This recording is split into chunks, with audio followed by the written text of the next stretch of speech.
ഞങ്ങൾക്ക് അവള് വെറും മരുമോളായിരുന്നില്ല, മകള് തന്നെയായിരുന്നു. എന്റെ ലക്ഷ്മിയെ കാണാതായി. എന്റെ വീട്ടിൽ ഐശ്വര്യം എന്റെ ഗർഭപാത്രത്തിൽ കിടന്നില്ലെന്നേ ഉള്ളൂ. അവളിപ്പോ എവിടാണോ, എങ്ങനെ കഴിയുന്നോ? ഞങ്ങളും അന്വേഷിച്ചുകൊണ്ടിരിക്കുകയാണ്. സമാധാനമായിട്ട് പോണം.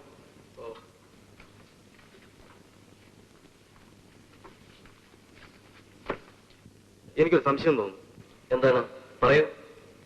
ആ വേണുവിന്റെ വീട്ടിൽ ഒരു സ്ത്രീ വന്ന് താമസിക്കുന്നുണ്ട്. ഏതോ വലിയ വീട്ടിൽ നിന്നും തട്ടിക്കൊണ്ട് വന്നു എന്നാണ് ആ സൈക്കിൾ ഷോപ്പാരനും മറ്റും പറയുന്നത്.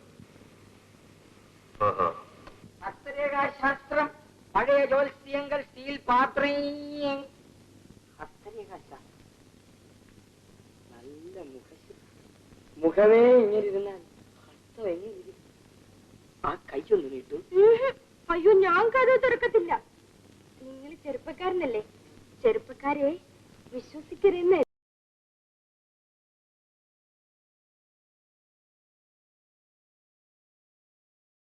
എന്റെ ഭർത്താവ് പറഞ്ഞിരിക്കുന്നത്. അയ്യോ, എന്നെ വിശ്വസിക്കാം. ഞാനാണ് ഹസ്തരേഖാ വിദഗ്ധൻ പ്രൊഫസർ കുട്ടപ്പ ശാസ്ത്രി. ഇദ്ദേഹത്തെ ആർക്കും വിശ്വസിക്കാം. ഉണ്ണിമേരി, ജയഭാരതി, ശ്രീലത തുടങ്ങിയ സകല സിനിമാ നടികളുടെയും കൈനോക്കി ഞാൻ ഫലം പറഞ്ഞിട്ടുണ്ട്. അവരോട് ഒരുമിച്ച് ഫോട്ടോയും ഞാൻ എടുത്തിട്ടുണ്ട്. അതെയോ? അയ്യോ, എങ്കിൽ എന്റെ കൈ കൂടെ ഒന്ന് നോക്കിക്കേ. പക്ഷെ ഞാൻ കഥ തുറക്കത്തില്ല. എനിക്ക് കഥ കല്ല ആവശ്യം, കൈയാണ്. ഞാൻ നിങ്ങളുടെ മുഖത്തും നോക്കത്തില്ല. നിങ്ങൾ ചെറുപ്പക്കാരനല്ലേ. മുഖത്ത് നോക്കാതിരിക്കുന്നതാണ് എനിക്ക് സൗകര്യം. നീട്ടു, ഇതാ നീട്ടു. സുന്ദരി രേഖ ഉള്ളതിനാൽ സുന്ദരിമാരിൽ സുന്ദരി, ബ്യൂട്ടിഫുൾസ് ഓഫ് ദ ബ്യൂട്ടിഫുൾസ്. ഭർത്തരേഖയിൽ ഒരു പിളർപ്പുള്ളതിനാൽ വിളർച്ച ബാധിച്ച വയസ്സനായിരിക്കും ഭർത്താവ്. ഭർത്താവ് വയസ്സനായിരുന്നാൽ എന്ത്? ഭാര്യയെ സ്വർണത്തിൽ മുക്കിയില്ലേ? ഭർത്തോ വൃദ്ധസ്യ ഭാര്യയോ കാഞ്ചന സ്നാനസ്യ.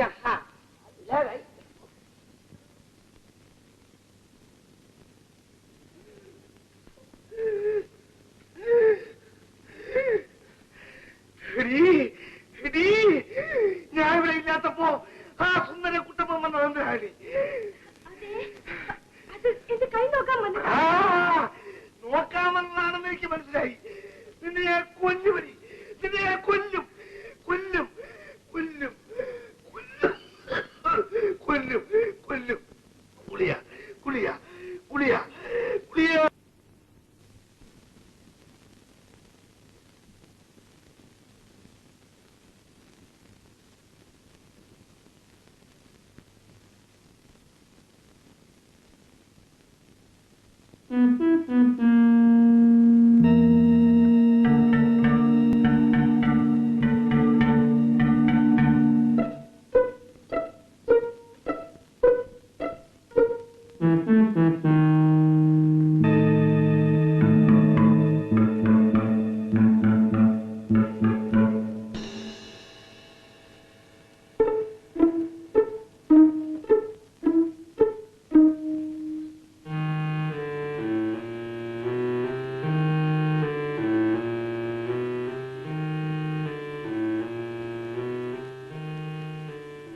വേണു, നിന്നോടൊപ്പം താമസിക്കുന്ന സ്ത്രീ ഇവരാണോ?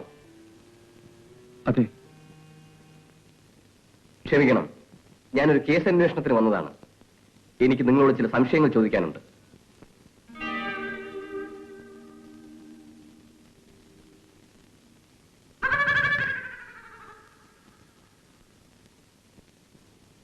വേണു ഒരു സ്ത്രീയെ തട്ടിക്കൊണ്ടുവന്ന് കൂടെ താമസിപ്പിച്ചിട്ടുള്ളതായി എനിക്ക് നാട്ടുകാരിൽ നിന്നും പരാതി കിട്ടി. ഒരു വലിയ വീട്ടിലെ യുവതിയെ കാണാനില്ലെന്ന് ആ വീട്ടുകാരുടെ പരാതിയും കിട്ടിയിട്ടുണ്ട്. ഏതായാലും ഞാൻ അന്വേഷിക്കുന്ന സ്ത്രീ ഇവരല്ല.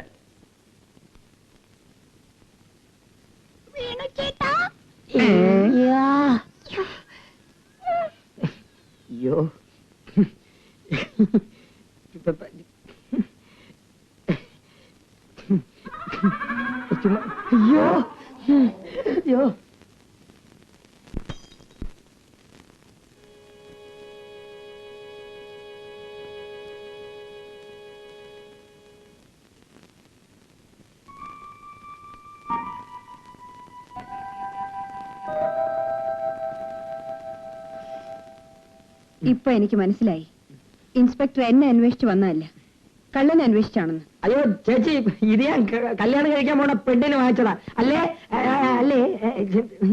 കല്യാണം എന്തിനൊരു പെണ്ണിന്റെ ജീവിതം കൂടി തുലയ്ക്കുന്നു? മോഷണവും കവർച്ചയും തൊഴിലാക്കിയവന് എന്തിനു കല്യാണം? ഒരു കള്ളന്റെ ഭാര്യയാകുന്നതിനേക്കാൾ ഭേദം ആത്മഹത്യ ചെയ്യുന്നതാണ്. കൂലിവേല ചെയ്യുന്ന ഭർത്താവിനോടൊപ്പം പട്ടിണി കിടക്കാൻ ഒരു ഭാര്യ തയ്യാറാകും.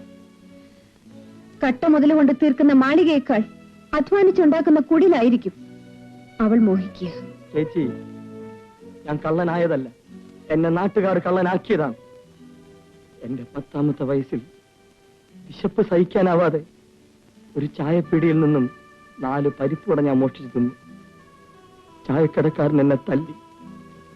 തല്ലുനിന്ന പോലീസുകാരൻ എന്നെ പോലീസ് സ്റ്റേഷനിലേക്ക് പിടിച്ചോണ്ടുപോയി. അന്ന് ആ കച്ചവടക്കാരൻ എന്റെ ചെറിയ തെറ്റിന് മാപ്പ് തന്നിരുന്നെങ്കിൽ ഒരുപക്ഷെ പിന്നീട് ഒരിക്കലും ഞാൻ മോഷ്ടിക്കുമായിരുന്നില്ല. ഞാനൊരു കള്ളനുമാകില്ലായിരുന്നു. ചേച്ചി, കള്ളനാകില്ലായിരുന്നു. ചെളിയിൽ വീണുപോയെന്ന് കരുതി അതിൽ നീന്തണമെന്നുണ്ടോ? മോഷണം നിർത്തി നേർവഴിക്ക് വന്നതിന് ശേഷം വിവാഹത്തെപ്പറ്റി ചിന്തിച്ചാൽ മതി. അതാണ് ആണത്തം.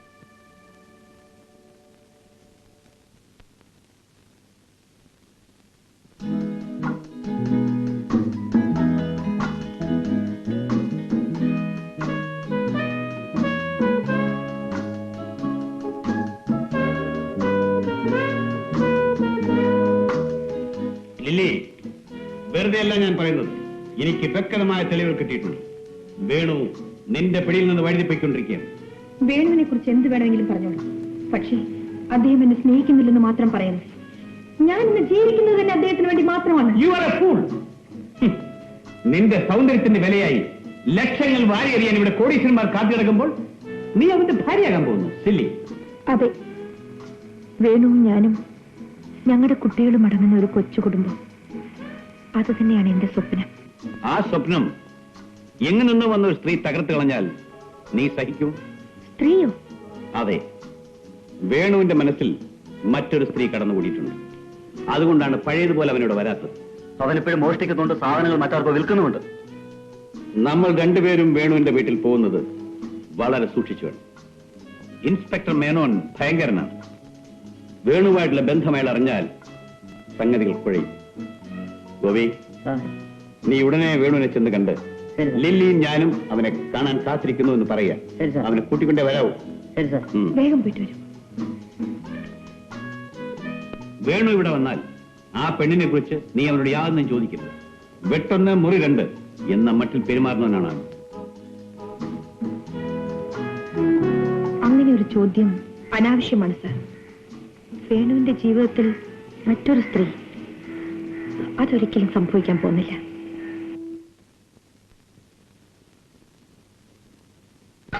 ലക്ഷ്മി ഉണരിക്കുന്നില്ലേ? ഞാൻ പൂജ കഴിഞ്ഞിട്ടേ ആഹാരം കഴിക്കുള്ളൂ. ഇന്ന് ശനിയാഴ്ചയല്ലേ?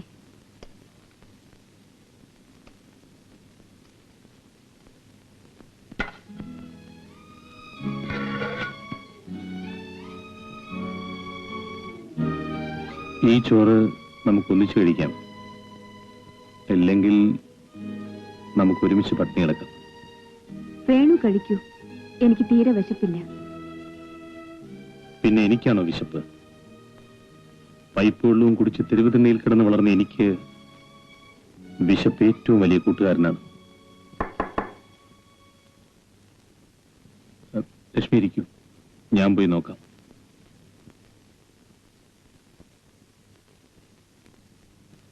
സർ, മുതലാളി അങ്ങോട്ട് ചെല്ലാൻ പറഞ്ഞു.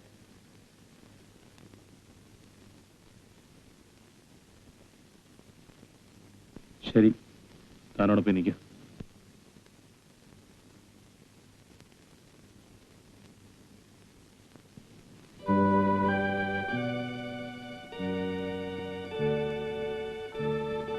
ഞാൻ അത്യാവശ്യമായ ഒരു സ്ഥലം വരെ പോവുകയാണ്. ചിലപ്പോൾ വരാൻ അല്പം വൈകും. കഥകടച്ചോടെ ഉറങ്ങിക്കോളൂ.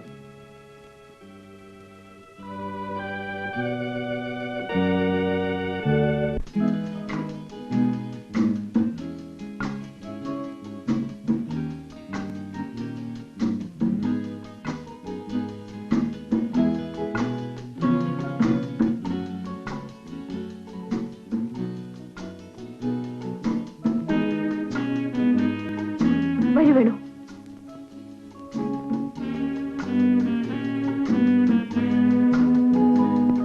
മിസ്റ്റർ വേണു ഞങ്ങളെയൊക്കെ മറന്ന ലക്ഷണമുണ്ടല്ലോ. ഇല്ല സാർ, സഹായിക്കുന്നവരെയും ഉപദ്രവിക്കുന്നവരെയും ഞാൻ മറക്കാറില്ല. ഒരു വലിയ ഭാഗ്യം നമ്മളെ തേടി വന്നിരിക്കുന്നു. പറയൂ. അർജുനൻ ചെട്ടിയാരുടെ മകളുടെ കല്യാണത്തിന് പ്രത്യേകം പറഞ്ഞ് ചെയ്യിച്ച വൈര നെക്ലസിന്റെ ചിത്രമാണിത്. 7 ലക്ഷം രൂപയാണ് ഇതിന്റെ വില. മിസ്റ്റർ വേണു വിചാരിച്ചാൽ നിഷ്പ്രയാസവും നമ്മുടെ കയ്യിലിരിക്കും. ഈ ഒരു പ്രാവശ്യം കൂടി വേണു എന്നെ സഹായിച്ചാൽ മതി. മുൻപ് പറഞ്ഞതുപോലല്ല, 50-50, 3.5 ലക്ഷം രൂപ ഞാൻ വേണു തരും.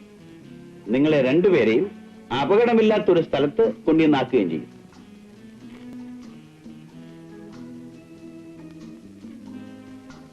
ശരി, എന്നാണ് ചെട്ടിയാരുടെ മകളുടെ കല്യാണം? ഇന്ന് രാത്രി 11:30ക്കും 12:30ക്കും ഇടയ്ക്കുള്ള ശുഭമുഹൂർത്തത്തിൽ. വരൂ, എനിക്ക് കുറച്ച് കാര്യങ്ങൾ സംസാരിക്കാനുണ്ട്. Lily, please, വേണുവിനെ ശല്യപ്പെടുത്താതിരിക്കൂ. നെക്ലേസും കൊണ്ട് ഇങ്ങോട്ട് തന്നെയല്ലേ വേണു വരുന്നത്. അപ്പോൾ സംസാരിക്കും.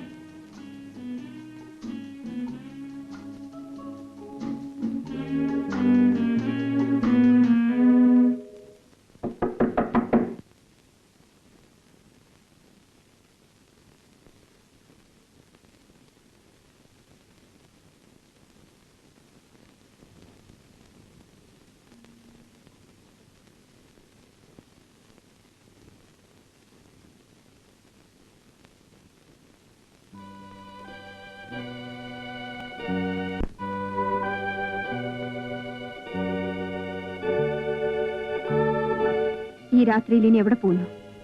മോഷ്ടിക്കാൻ. ഇല്ല, വേണു ഇനി ഒരിക്കലും മോഷ്ടിക്കില്ല. മോഷ്ടിക്കാൻ പാടില്ല. എനിക്കറിയാവുന്ന ഒരേ ഒരു തൊഴിൽ മോഷണമാണ്. അങ്ങനെ കിട്ടുന്ന ആഹാരം എനിക്ക് ആവശ്യമില്ല. വേണു കൂലി വില ചെയ്ത് കൊണ്ടുവരുന്ന 10 രൂപ മോഷ്ടിച്ചുണ്ടാക്കുന്ന 10,000-ത്തേക്കാൾ എനിക്ക് വലുതാണ്. ലക്ഷ്മി, എന്റെ തീരുമാനം ഉറച്ചതാണ്. ആരൊക്കെ എതിർത്താലും ഞാൻ പോകും. പോകാൻ പാടില്ല. പോകാൻ ഞാൻ സമ്മതിക്കില്ല. മോനെ നിൽക്കാൻ.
രോഗിക്ക് ബന്ധുക്കൾ ആരെങ്കിലും ഉണ്ടെങ്കിൽ ഉടനെ വിവരം അറിയിക്കണം. Doctor, I am sorry. വൈദ്യശാസ്ത്രം ചെയ്യാവുന്നതെല്ലാം ചെയ്തു കഴിഞ്ഞു. ശ്വാസകോശങ്ങൾ വെന്തുപോയിരിക്കുന്നു. രോഗി രക്ഷപ്പെടുമെന്ന് എനിക്ക് തോന്നുന്നില്ല.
ലക്ഷ്മി, ഞാൻ മരിച്ചു പോകും. വേണു, എന്നെ നമ്മുടെ വീട്ടിലേക്ക് കൊണ്ടുപോകൂ. വേണു, അവിടെ കിടന്ന് വേണം എനിക്ക് മരിക്കാൻ. വേണു,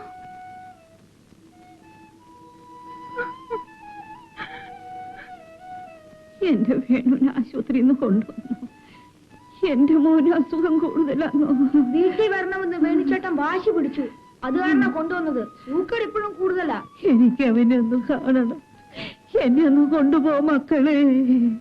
ഞാൻ എന്ത് ചെയ്യാനാ?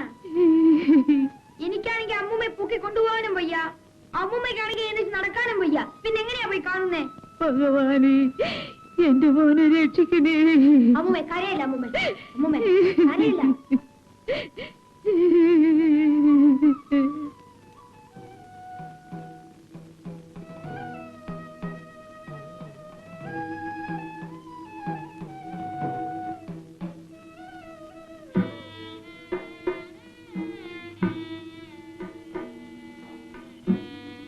എന്ത് ചെയ്യാൻ?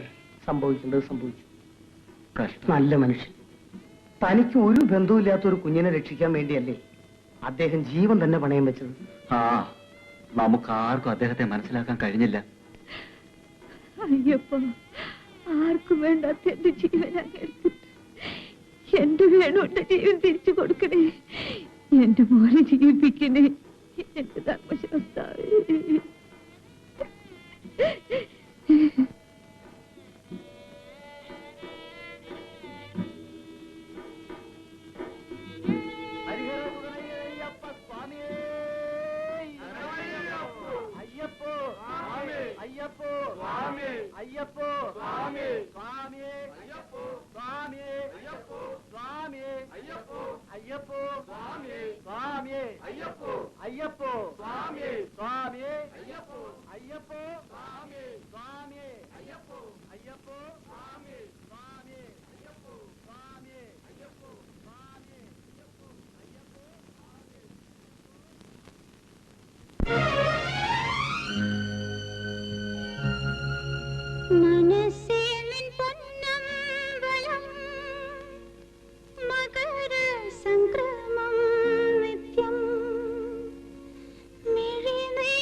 സയ്യിദിന മുഹമ്മദിൻ വഅലാ ആലി സയ്യിദിന മുഹമ്മദിൻ മുബാരിക് വസല്ലം.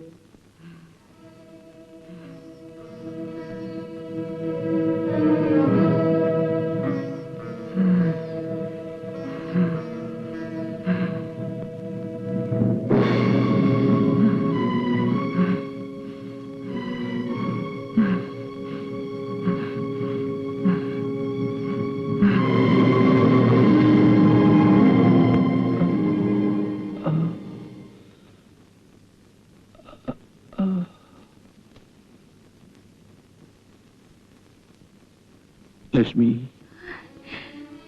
അയ്യപ്പ, അയ്യപ്പൻ എന്റെ വിളി കേട്ടു.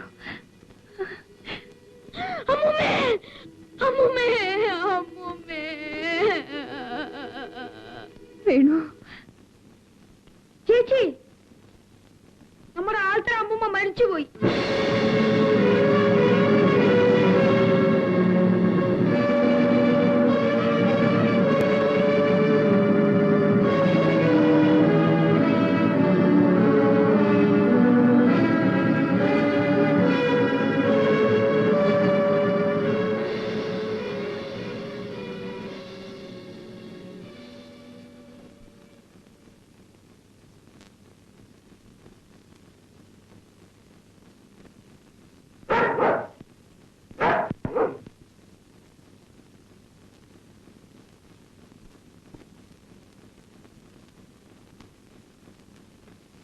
ഈ വേണുവിനെയാണ്? അതെ സാർ, ഇവൻ തന്നെയാണ് അന്ന് എന്നെ അടിച്ചു വീഴ്ത്തിയത്. അടിച്ചു വീഴ്ത്തിയിട്ട് അവൻ ഓടിപ്പോയി അല്ലേ? അതെ. ആ, വല്ലാതെ വിശക്കുന്നു. എനിക്കെന്തെങ്കിലും വേണം. ഒന്നുകൂടി മയങ്ങൂ. ഉണരുമ്പോഴേക്ക് ചോറുകാലമാവും.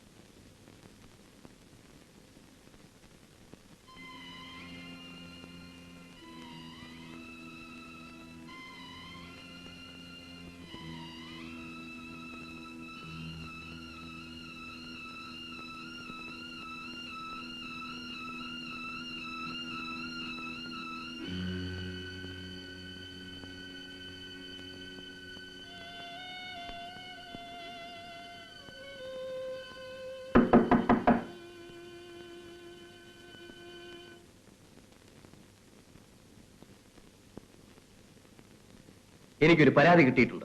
പരാതിയോ? അതെ, നിങ്ങളുടെ ഭർത്താവിന്റെ അച്ഛനിൽ നിന്നാണ് എനിക്ക് അന്യായം കിട്ടിയിട്ടുള്ളത്. വേണു നിങ്ങളെ കടത്തിക്കൊണ്ടുവന്ന് ഇവിടെ താമസിപ്പിച്ചിരിക്കുകയാണെന്നും നിങ്ങളെ വീണ്ടും കിട്ടണമെന്നുമാണ് പരാതിയിൽ പറഞ്ഞിട്ടുള്ളത്. ഇൻസ്പെക്ടർ സാർ, ഭർത്താവിന്റെ വീട് എനിക്കൊരു തുറന്ന ജയിലായിരുന്നു. ഇവിടെ എനിക്ക് ശുദ്ധവായു കിട്ടുന്നു. പ്രായപൂർത്തിയായ സ്ത്രീ മാത്രമല്ല ഞാൻ, വിധവയും കൂടിയാണ്. എന്നെ വെറുതെ വിട്ടേക്കാൻ അവരോട് പറയൂ. തൽക്കാലം ഞാൻ പോകുന്നു. എന്തെങ്കിലും ആവശ്യമുണ്ടാകുന്നെങ്കിൽ ഞാൻ ആളിനെ അയക്കാം. നിങ്ങൾ പോലീസ് സ്റ്റേഷൻ വരെ ഒന്ന് വരണം.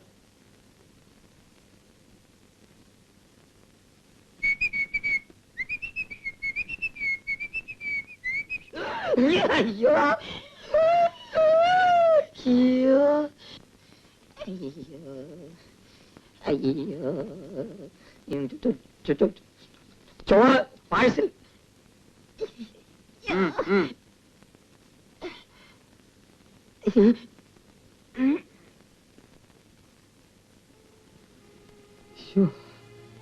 ചേച്ചി, പോറ്റിക്കോട്ടിൽ നിന്നും പകർച്ച കൊണ്ടുവന്നിട്ടുണ്ട്. വേണുവിന് കൊടുത്ത് ചേച്ചിയും കഴിച്ചാട്ടെ. ഈ ചോറ് എന്റെ കൈ കൊണ്ട് ഞാൻ തൊടുകയില്ല. ഇത് വേണവനും കൊടുക്കണ്ട. ചേച്ചി? അതെ, ചേച്ചി തന്നെ. ഒരു കള്ളനായ അനുജനെ എനിക്ക് വേണ്ട. കൊണ്ടുപോയിക്കോ. ഈ ചോറിനേക്കാൾ നല്ലത് വിഷമാണ്. വേണു, ചേച്ചി പറഞ്ഞ കൊണ്ടുപോ. ലക്ഷ്മി പറയുന്ന കേൾക്ക്.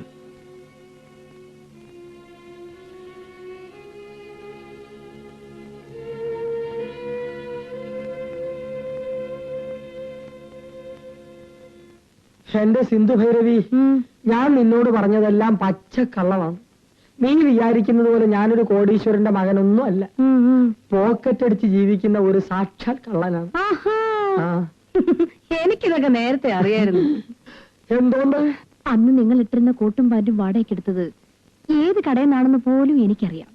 എല്ലാം അറിഞ്ഞുകൊണ്ട് തന്നെയാ ഞാൻ നിങ്ങളെ സ്നേഹിച്ചത്. ഏതായാലും സത്യം തുറന്നു പറഞ്ഞല്ലോ. ഈ ദിവസത്തിന് വേണ്ടി ഞാൻ കാത്തിരിക്കുകയായിരുന്നു. ഞാനിന്ന് മാറിയ ഒരു മനുഷ്യനാണ്. ഇനി ഒരിക്കലും ഞാൻ മോഷണത്തെ പറ്റി ചിന്തിക്കുകയില്ല. ഞാൻ അധ്വാനിച്ച് ജീവിക്കാൻ തീരുമാനിച്ചു കഴിഞ്ഞു. എങ്കിൽ ഉടനെ തന്നെ വീട്ടിൽ വന്ന് അച്ഛനെ കാണണം. പക്ഷെ ഈ സത്യം തൽക്കാലം അച്ഛൻ അറിയണ്ട. അവിടെ സംഗീത വിദ്വാനായി തന്നെ അഭിനയിക്കണം. എന്നാൽ നമുക്ക് സംഗീതത്തിൽ തന്നെ അങ്ങ് അധ്വാനിച്ച് കളയാം.